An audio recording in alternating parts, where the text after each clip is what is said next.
On dit que la maison est là où est le cœur. On ne mentionne jamais ce qui arrive quand votre cœur est enfermé dans un hangar. Je suis assise dans mon petit appartement maintenant, les rideaux tirés contre la lumière du matin, le thé refroidissant dans mes mains. Les murs sont nus à l'exception d'une photo. Moi et Henri le jour de notre mariage, jeune et fou et croyant que l'amour était suffisant. Il est parti depuis 6 mois. Le silence a toujours le goût de son absence. Mais il ne s'agit pas d'Henri. Il s'agit de ce qui arrive quand le chagrin vous rend désespéré. Quand la perte vous pousse à chercher tout ce qui ressemble à la famille, même quand elle pourrit déjà entre vos mains. Bonjour, belles âmes. Si vous écoutez ceci, je veux que vous sachiez que vous n'êtes pas seul. Quelle que soit la raison qui vous a amené ici, peut-être cherchez-vous quelque chose, peut-être fuyez-vous quelque chose, vous êtes le bienvenu dans cet espace. Avant de commencer, j'aimerais que vous vous abonniez si cela vous parle et que vous me disiez dans les commentaires de quelle ville vous écoutez. Il y a quelque chose de beau dans les voix qui se rencontrent à distance, n'est-ce pas? Je m'appelle Marguerite. J'ai 68 ans et je vous raconte mon histoire non pas par pitié, mais parce que le silence a failli m'enterrer vivante. Ceci est ma confession, ma vérité, ma révolution. Assieds-toi avec moi. Laisse-moi te montrer comment j'ai appris à me choisir. La maison s'est vendue plus vite que prévu. 47 ans de mariage, 47 ans de souvenirs, partis en 3 semaines pour un jeune couple qui a vu du potentiel, là où je voyais des fantômes. J'ai d'abord emballé les vêtements d'Henri. Son eau de Cologne subsistait encore dans le placard de la chambre, cette odeur boisée qui m'a assuré la sécurité pendant la moitié de ma vie. J'ai plié ses pulls comme des prières, chacun étant une conversation que nous n'aurions plus jamais. Le cardigan bleu aux coudes déchirés. Le pull de Noël que je lui avais tricoté, avec ses mailles irrégulières. « Maman, tu n'es pas obligée de faire ça toute seule », avait dit Jean-Luc au téléphone, d'une voix prudente, mesurée. Mon fils unique, 42 ans, vivait à 3 heures de Lille avec sa femme Sophie et leur vie de banlieue parfaite. « Je sais, mon chéri », avais-je murmuré en serrant le téléphone comme s'il le tenait dans sa main. « Mais j'en ai besoin. » Mensonge. Je n'en avais pas besoin. J'avais besoin qu'il propose son aide de toute façon. Qu'il insiste. Qu'il se présente à ma porte avec des cartons, de la détermination et l'amour qui nous unissaient avant que l'âge adulte, la distance et Sophie ne le creusent. Il n'est pas venu. Le jour où j'ai verrouillé la porte pour la dernière fois, je me suis retrouvée sur le perron et j'ai senti quelque chose se briser dans ma poitrine. Pas seulement du chagrin pour Henri, mais pour la femme qui avait cru que son fils la rattraperait en tombant. J'ai appelé Jean-Luc depuis la gare. « Je viens rester chez toi un moment », ai-je dit, essayant d'avoir l'air décontracté, pas désespéré. Juste le temps que je trouve une solution. Silence. Puis, oh. D'accord. Combien de temps? Combien de temps faut-il pour reconstruire une vie? Combien de temps faut-il pour apprendre à respirer sans la personne qui était vos poumons? Pas longtemps, ai-je menti. L'île paraissait différente en automne. Les pavés étaient glissants sous la pluie, le ciel de cette nuance de gris particulière qui semble s'infiltrer jusqu'aux os. J'avais acheté un petit bouquet de chrysanthèmes à la gare, des jaunes, les préférés d'Henri. Une offrande de paix, peut-être. Ou une prière. Jean-Luc m'a retrouvé sur le quai, mais il n'était pas seul. Sophie se tenait à côté de lui, les bras croisés, un sourire peint comme une armure. Elle avait maigri depuis la dernière fois que je l'avais vue, tout en angle vif et en vêtements de marque qui murmuraient cher. « Bonjour, belle-mère », a-t-elle dit, les mots justes mais froids. Belle-mère. Jamais maman. Jamais chaleureuse. Jean-Luc m'a serré dans ses bras, rapidement et maladroitement. Il sentait différent maintenant de l'après-rasage au lieu du savon que je lui avais acheté enfant, du succès au lieu du doux parfum de lait de l'enfance. « Comment s'est passé le voyage ?» demanda-t-il en prenant ma valise. Elle était plus lourde que prévu, pleine d'albums photos, d'eau de Cologne Henri et du vase en céramique que nous avions acheté en Provence pour notre lune de miel. Longtemps, dis-je, sans que cela ait à voir avec la distance. Leur maison se trouvait dans une rue calme, bordée de rêves de banlieue identiques. De grandes fenêtres, une pelouse parfaite, le genre d'endroit qui, vu de l'extérieur, évoque le bonheur. Sophie ouvrit la porte d'entrée avec des clés qui tintinabulaient comme des carillons éoliens. « Bienvenue », dit-elle, Et je la suivis à l'intérieur, les chrysanthèmes se fanant sous ma main. Le salon était impeccable comme dans un magazine. Meubles blancs, œuvres d'art abstraites, rien ne détonnait. Pas de photos de famille, pas de chaleur, pas de vie. Juste des surfaces qui ne reflétaient rien. C'est magnifique, dis-je, parce que c'était attendu. Merci. Le sourire de Sophie n'atteignit jamais ses yeux. Nous vous avons préparé un espace. Elle m'a conduit à travers la maison, devant la cuisine avec ses comptoirs en marbre et ses appareils en acier inoxydable, devant l'escalier qui menait à des chambres que je ne verrais pas. Nous avons traversé la porte arrière dans le jardin. Et il était là. Le hangar. Même pas un vrai hangar. Un espace de stockage converti avec une seule fenêtre, un lit étroit et un radiateur d'appoint qui semblait appartenir à un garage. Les murs étaient fins, le sol en béton peint pour imiter le bois. On pensait que tu apprécierais l'intimité, dit Sophie, arquant ses traits d'une expression presque soucieuse. C'est calme ici. Paisible. Paisible. Comme une tombe. Jean-Luc refusait de me regarder dans les yeux. C'est temporaire, maman. Juste jusqu'à… Jusqu'à quoi? Jusqu'à ce que je disparaisse? Jusqu'à ce que je devienne pratique? C'est parfait, dis-je, car que dire d'autre? Où pourrais-je aller? Cette première nuit, allongée sur le lit étroit, j'écoutais la pluie sur le toit en tôle et je me demandais si c'était ça, la noyade. Lentement. Puis tout à coup. Les matins dans la remise étaient froids. Le radiateur d'appoint sifflait et peinait, ne réchauffant jamais complètement les coins où les courants d'air s'infiltraient comme des pensées indésirables. Je me réveillais avec du givre sur l'unique fenêtre, mon souffle visible dans l'air. La routine s'éclaircit rapidement. J'étais la bienvenue au petit-déjeuner si je frappais la première. Sophie me servait du café, pas le mélange fort que je préférais, mais quelque chose de léger et d'amer qui s'accordait avec son sourire.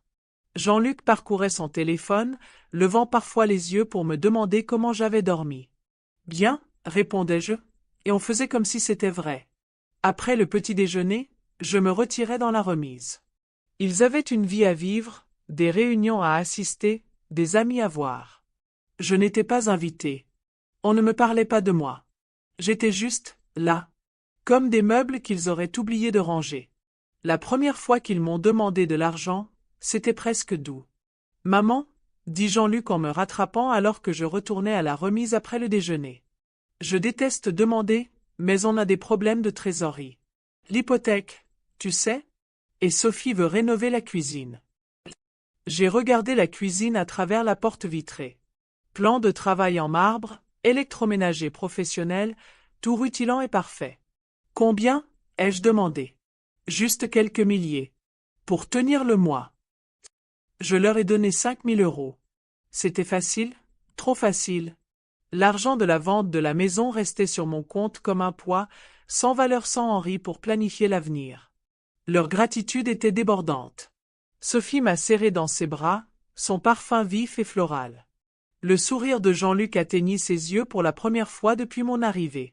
Pendant une semaine, j'étais de nouveau de la famille. Sophie m'a demandé comment s'était passée ma journée. Jean-Luc lui a raconté des anecdotes professionnelles. Il m'incluait dans leurs conversations sur les voisins, les projets, sur tout et n'importe quoi. Puis l'argent s'est intégré à leur vie, et je suis redevenu un meuble. La deuxième demande est arrivée un mois plus tard. 10 000 cette fois. Pour des réparations, disait-il. Pour l'entreprise de Jean-Luc. Pour des dépenses imprévues qui ne pouvaient pas attendre. Je le leur ai donné. Qu'étais-je censé en faire d'autre? M'acheter une pierre tombale? Le schéma s'est installé comme une danse que nous avions tous apprise sans parler. Ils seraient distants pendant des semaines, polis mais froids. Puis ils auraient besoin de quelque chose. Puis ils se réchauffaient, m'incluaient, me faisaient sentir que j'avais de l'importance. Puis ils se calmaient, se retiraient dans leur vraie vie où je n'étais qu'un inconvénient. Je suis devenu accro à ces moments de chaleur. Pathétique, peut-être, mais le chagrin vous rend avide de n'importe quel morceau d'amour, même faux. L'hiver s'approfondissait. Le froid s'installait dans le hangar. Je passais plus de temps dans les cafés, sirotant une tasse de café pendant des heures justes pour ressentir la chaleur humaine. Les bibliothécaires ont commencé à me reconnaître, hochant poliment la tête tandis que je réclamais la même table d'angle chaque jour. C'est là que je les ai entendus. J'avais oublié mon écharpe et je suis retourné à la maison la chercher. La porte de derrière était déverrouillée, et leur voix provenait de la cuisine. Confortable. Sans surveillance. Honnête. Elle vaut au moins 20 000 de plus, disait Sophie. Peut-être plus si on prend le bon timing. Je ne sais pas, la voix de Jean-Luc, incertaine. Elle n'est pas stupide. Elle est seule. Les gens seuls sont faciles. Les mots me frappèrent comme de l'eau glacée. Je restai figé dans l'embrasure de la porte, écharpe à la main, le monde vacillant. Et si elle dit non? Elle ne le fera pas. Où va-t-elle aller? Rire. Le rire de Sophie, vif et cruel. Et puis, continua-t-elle, ce n'est pas comme si elle en avait besoin. Que va faire une femme de 70 ans avec tout cet argent? Voyager? Sortir?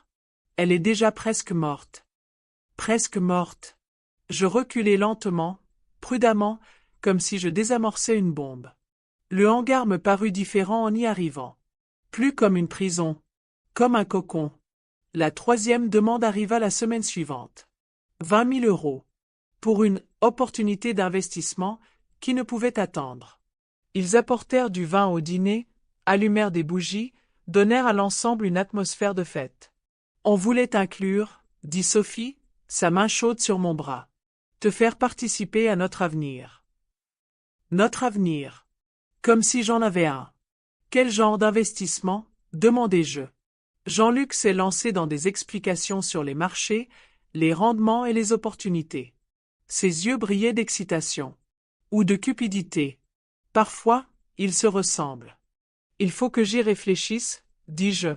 Le sourire de Sophie vacilla. Bien sûr. Prends ton temps. Mais son ton suggérait que le temps était un luxe que je ne pouvais pas me permettre. Ce soir-là, je me suis assise dans la remise, la photo d'Henri sur les genoux, et j'ai pris une décision. Pas celle qu'ils attendaient. Le banquier a semblé inquiet lorsque je lui ai expliqué ce que je voulais faire. Madame Bernard, ceci représente une part importante de votre patrimoine. En êtes-vous certaine? J'en suis certaine, ai-je dit, sincère pour la première fois depuis des mois. J'ai retiré suffisamment pour vivre confortablement jusqu'à la fin de mes jours. Sans extravagance, mais dignement. Le reste, la majeure partie de l'assurance vie d'Henri, l'argent de la maison, tout ce que Jean-Luc pensait hériter, je l'ai donné à des associations qui aident les personnes âgées à trouver un logement, qui soutiennent les veuves, qui protègent les personnes contre les abus financiers. Il m'a fallu 3 jours pour tout organiser. 3 jours de planification minutieuse, de coups de fil passés depuis des cafés, de documents signés dans des bureaux où personne ne connaissait le nom de mon fils. La résidence pour retraités de Nancy était magnifique. Des pièces lumineuses, des jardins communs, des gens qui comprenaient que recommencer à 68 ans, ce n'était pas abandonner, c'était refuser d'abandonner. J'ai fait mes bagages en silence. Le hangar ne contenait pas grand-chose de toute façon. L'eau de Cologne d'Henri, notre photo de mariage, quelques vêtements. L'essentiel de la vie tenait dans 2 valises. J'ai laissé la lettre sur le comptoir de la cuisine, à côté des clés du hangar. Jean-Luc et Sophie, je vous ai entendu dans la cuisine mardi dernier. À propos de l'argent. À propos du fait que j'étais déjà presque mort. Vous aviez raison sur un point, je ne vivrai pas éternellement. Mais je vivrai le reste de ma vie dignement, entouré de gens qui me voient comme plus qu'un compte en banque qui bat son cœur. J'ai donné la majeure partie de l'argent à des associations caritatives. Des organisations qui aident les gens comme moi, des gens que leurs familles considèrent comme des fardeaux plutôt que comme des bénédictions. Je voulais cependant vous laisser quelque chose. Je te laisse avec le souvenir de qui tu as choisi d'être quand tu pensais que personne ne te regardait. J'espère qu'un jour tu comprendras la différence entre hériter de l'argent et hériter de l'amour. Maman, la conductrice de taxi, m'a aidé à charger mes valises. En quittant la maison, j'ai vu Sophie debout sur le pas de la porte, une lettre à la main, le visage pâle de compréhension. Je n'ai pas regardé en arrière. J'habite maintenant un petit appartement, dans une communauté où avoir 70 ans n'est pas un crime. Ma voisine, Marie, fait un excellent café et des blagues horribles. Le jardin devant ma fenêtre est fleuri de fleurs que j'ai plantées moi-même. Parfois, je pense à Jean-Luc. Je me demande si je lui manque, ou juste l'argent. Je me demande s'il dit aux gens que sa mère est morte, ou juste morte pour lui. Je me demande s'il rêve du hangar, de choix irréversibles. Mais surtout, je pense à Henri. Comme il riait à l'idée de me voir dans une maison de retraite, me faire des amis, apprendre à peindre à l'aquarelle. Comme il disait, il était temps que tu te choisisses, ma chérie. Je me suis choisie. Enfin. Complètement. Sans excuse. L'argent a disparu, mais pas moi. J'ai 68 ans et j'apprends que la maison n'est pas là où est le cœur. La maison est là où votre cœur est en sécurité. Et mon cœur est en sécurité maintenant. Enfermé non pas dans un hangar, mais dans une vie que j'ai construite pour moi-même. Une vie où être vieux ne signifie pas être sacrifiable. Où la famille est choisie, pas héritée. On dit que le sang est plus épais que l'eau. Mais parfois l'eau est plus propre. Parfois, l'eau suffit. Si vous m'écoutez depuis votre propre hangar, au sens propre comme au figuré, sachez que vous méritez la chaleur. Vous méritez la dignité. Vous méritez d'être perçu comme plus que ce que vous pouvez donner. Choisissez-vous. Même quand cela semble impossible. Même quand cela semble égoïste. Même quand on a l'impression de mourir. Parce que parfois, se choisir soi-même est la seule façon de vivre. Merci de m'avoir écouté. Merci de me voir. Merci de croire que les femmes de 78 ans peuvent encore faire des révolutions. La mienne ne fait que commencer.